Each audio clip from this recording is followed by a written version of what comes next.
this Saturday afternoon. Watching the weather, expected to be about 76 degrees throughout the entire 200-lap time frame of this race. A forecast chance of a 30% isolated shower chance. That's the radar at the moment. Some stuff to the west of us. We're watching it. It does seem to possibly be breaking up. We just got all our fingers and toes crossed, and we're hoping for the best. Well, DJ has made his way upstairs, resisting the urge to stop for some chowder or a lobster along the way, where he's joined Marty Reed and Andy Petrie for the call of today's race. Let's see, DJ and Marty back from a week off, and a couple of this race's heavy favorites are back from a few weeks off, Marty. And if they're as well rested and ready to go as he and I are, the rest of the field could be in trouble. And one of those guys is Kevin Harvick. He is the all-time lap leader here in the Nationwide Series with about 588. He's got the most top fives, and he could be our first repeat winner. Yeah, he could be, because he's had probably the best looking car in practice as far as lap times and how it stays on the racetrack and how it looks on the track. So, you know, he didn't qualify on the pole, but he's had the fastest car and looks like he's the guy to beat. I expect him to lead a lot of laps today. Yeah, and talking to him during practice yesterday, he was so excited about this race car. He said this is when it's really fun to come to the racetrack, when you have a car that's this good. Well, if you missed the first portion of Countdown, you also missed the fact that we talked to Carl Edwards. He is another one of those guys. It's one of the 6 drivers that have won here before, and he is very hot right now. Well, he's got a ton of momentum coming off that win. You know, the Fords in general have been getting better and better. Carl Edwards' performance is starting to really pick up, and getting this win, even though it's not the kind of racetrack that we're running on here on an oval, it still gives you that momentum. The whole team can propel themselves here with their better parts that they've been putting on these cars and maybe get a win. Yeah, and the biggest problem he's got is he's winning, but he's not gaining many points. He's still 237 back because Brad Keselowski keeps finishing there, but he has to continue this streak in case Brad should encounter some problems. They'll be ready to strike then. Well, and one of the things we probably should point out that the last 4 years, the points leader coming out of race number 15 has gone on to win the championship, and that gives credence to what you were talking about, 237 back.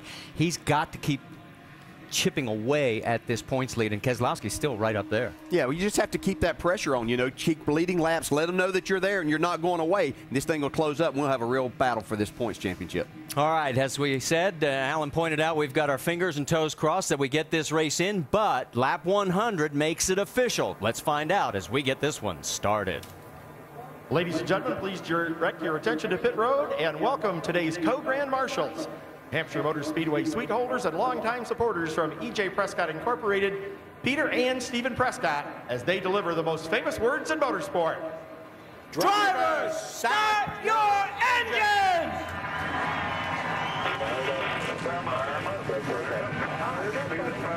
Tomorrow, clear check. We're good. Yeah, loud and clear, bud. Hey, Kenny, you got me? 10-4. Loud and Yes, clear. sir. Check your wheel here. You got room to come forward. Got me there. So the engines have fired on the 43 cars, and we have a special double dip for you today on our in-race reporters.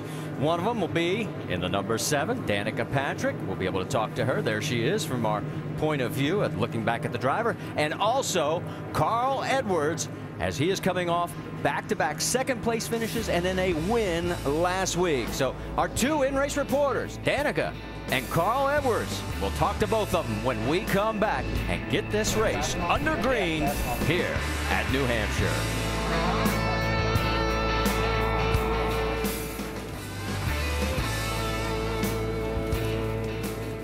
Earlier today, qualifying was held here, and as you may have heard earlier, Brad Keselowski picked up the pole. He ran a time of 29.37 seconds at 129 miles an hour, his 3rd of the season, 6th of his nationwide career, but it was his first pole here at New Hampshire Motor Speedway. All right, starting grid's going to come across the top of your screen. Think about this. Keep an eye on the first 6 because 11 of 15 wins have come from the first 3 rows. The other 4 outside the top 20. Those not making the field, Chris Lawson and Peyton Sellers. Sellers was disqualified on his qualifying run. Apparently, there is a fuel issue. Details later. All right, let's talk to our in-race reporter. First up, Danica Patrick. Danica, Dale Jarrett, the ESPN. You have a copy? Copy. Hey, Danica, our first question comes from our ESPN mailbag, and Jane in Cana, Virginia asked, who has helped you the most since you started in NASCAR, and what is the best advice you've received? Well, It's kind of breaking up, but I think, you know, the most important thing is just to really finish this race and bring the GoDaddy car home with all 4 corners on it. Now, this is a completely different racetrack than what you've seen in these stock cars your first 3 times. What was the biggest challenge that you faced in getting around here? Staying out of trouble is kind of hard, you know. I thought that it doesn't seem quite as hard in IndyCar, but, you know, there's more cars out here and there's just more stuff to be aware of. But, you know, there's so much to learn for me. It's all coming at me fast, and I'm just trying to manage it all. All right, Danica, have a great day. Thanks for talking with us. Now Andy's going to talk to your crew chief, Tony Uri Jr. Thank you. Hey, Tony, Andy Petrie in the booth. You got us? Yeah, I got you in. Hey, Tony, you guys done a good job this week and made a lot of laps and made a lot of gains during the weekend. What part of the racetrack have you focused on, has given you, say, the most trouble, and how have you been working on it? I think the biggest thing is just all the laps we can get Danica in the car is what it's all about right now. She's got a lot to learn. We've really been working on entry. You know, we had a little bit of trouble in Milwaukee, and we were just making sure we didn't have that problem again. But she's done an excellent job. I mean, there's nobody here that's picked up as much time as she has this weekend. So, you know, she's done a great qualifying effort right here. So we're just going to stay out of trouble and do the best we can today. Okay, Tony, so far so good. Good luck today. Thanks for talking to us. All right, let's quickly take a look at our other onboards. We already know that Danica Patrick has one. How about Justin Allgaier with Kyle Busch, Kevin Harvick, Stephen Wallace, and Michael McDowell, Elliott Sadler, and our other in-race reporter, Carl Edwards. Hey, Carl, Dale Jarrett, the ESPN. You got me? Here. We'll be strong on down pit road like you guys always are. Nice and smooth. Hey, Carl, I know you're coming to the green. What do you need your car to do best today to win this race?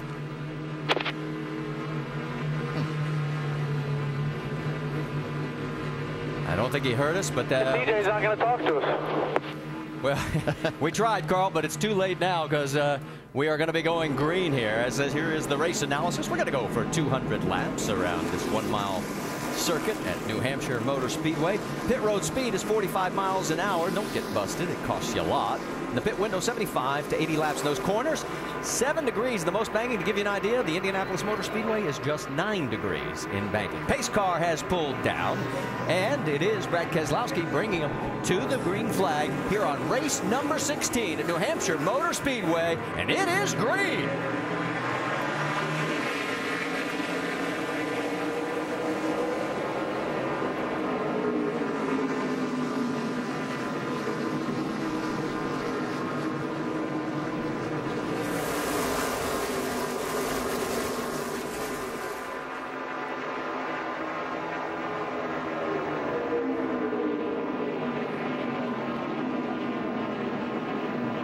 Coming out of turn number 4, it is Brad Keselowski, but Kevin Harvick, who started 3rd, has quickly moved up to 2nd, and he's got the inside line, guys.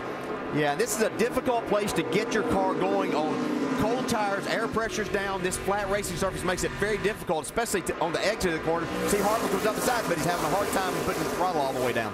Falls back into line now with Carl Edwards in 3rd, Allgaier 4th, Kyle Busch now 5th. It literally feels like both of your rear tires are flat as you try to get going on this racetrack. It only takes about 3 or 4 laps, and then the car the tires build up that air pressure, and it feels much better. I don't know how many times I've had to tell my driver, just wait for it to build up. It takes a while on these flat racetracks to get that pressure up. You want to run them as low as possible because there is some grip later in the run if you don't have those tires really built up on pressure. Carl Edwards trying to go side by side with the 33, can't get it done. Now he's got issues with Justin Allgaier, who's on the outside in the 12. See Carl really get down in the corner here. They're 3 wide coming out of 4. All of a sudden, they swallowed up the 33. Don't know if he had a bobble or what, but Kevin Harvick falls into the clutches of all 3 of those cars, Kyle Busch included, and he's the meat in the sandwich. All 3 of those guys raced down in the corner. They didn't give it to anybody. That's a great move by Justin Allgaier. I don't know that we've seen that. Kyle Busch following him around the outside of those 2. A little contact there. Saw a little raindrop action also down there in turn 3. We'll keep our eye on that. Right now, we are still lean, mean, and green. You see a tire mark down the left side of Kevin Harvick's car from Carl Edwards' car. All right, let's get you caught up while this is going on. Dennis Setzer has pulled it off. He's our first starting park, and Kevin Swindell in the 37. They posted him. He has no crew chief on the box. That could be a little long, hard day if you're going to do all the work yourself. Here's the battle with Allgaier and Kyle Busch. This is for second. Here comes Kyle, and he makes it look easy. Yeah, I think Allgaier just gave it to him. At this point,